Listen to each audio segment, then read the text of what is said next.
Welcome to Andy's Garage. I'm Andy Phillips. Today we're going to be talking about the check engine light and basically how to handle it when that comes on your dash and how you should address that issue. Now let's get started. All right, let's go ahead and start the car.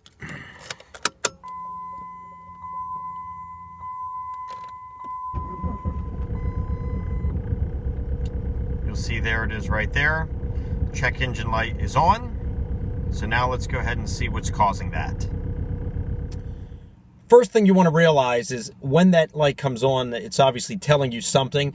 A lot of times that's linked to different sensors. I've heard people say just disconnect the battery to get it to go off, or you can just undo the bulb to shut it off because it might be a nuisance to people. But let me tell you, that's there for a reason, and it's giving you a warning of something that it could be minor at this time. Always take it serious, check it out, see what sensor or what part of the car is generating that, so that way you can fix it and save headaches down the line. First thing you're going to need is one of these scanning tools here, OBD II Scanning tool.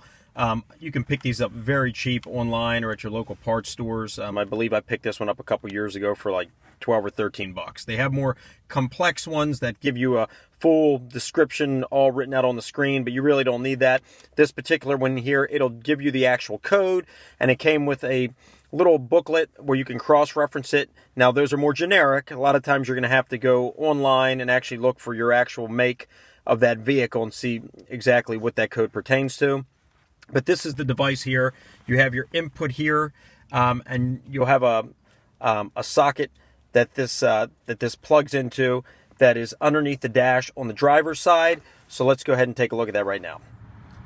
On this particular vehicle, which is a Chrysler product, you'll see it's right here underneath on the driver's side in the left under the dash.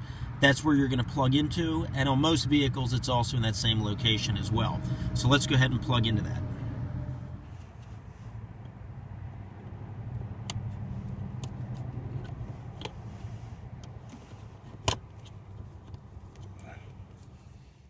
With it plugged in and the car off, you'll see the readout appear on the screen acknowledging that it's getting power to it. So the next thing that we're going to want to do is you're going to want to put the key in, and you're going to go ahead and turn it just to turn the key to the on position, but do not start the car. So that way it'll turn on the computer and it can start getting a readout. Go ahead and put the key in. Just turn it to the on position and do not start the vehicle. Okay, with the key in the on position, now what you're going to do is you're going to hit enter, and it's giving a reading, and it's saying that there are 2 faults, so 2 error codes were generated. It's a P0300 is one, P0303, P0300P, and a P0303P. So basically, this the 300 series, at least on this vehicle, which is a Chrysler, pertains to misfires for your cylinders. So what it looks like is the 300 is a random misfire, and then the 303 would be your 3rd cylinder misfire. So now the next step would be then to go ahead and figure out what caused the misfire, whether it's the spark plugs, the ignition cables.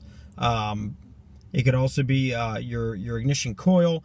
It could be several different things. So now we'll start diagnosing that, find out what the problem is, and get it corrected. But at least we didn't just dismiss this check engine light, because this is obviously telling us that there's misfires which need to be corrected. Well, this pretty much wraps up our episode for today. I hope this video helped you out. Please send any comments or questions that you may have. And as always, we thank you for your support. Please like and subscribe, and we'll see you next time.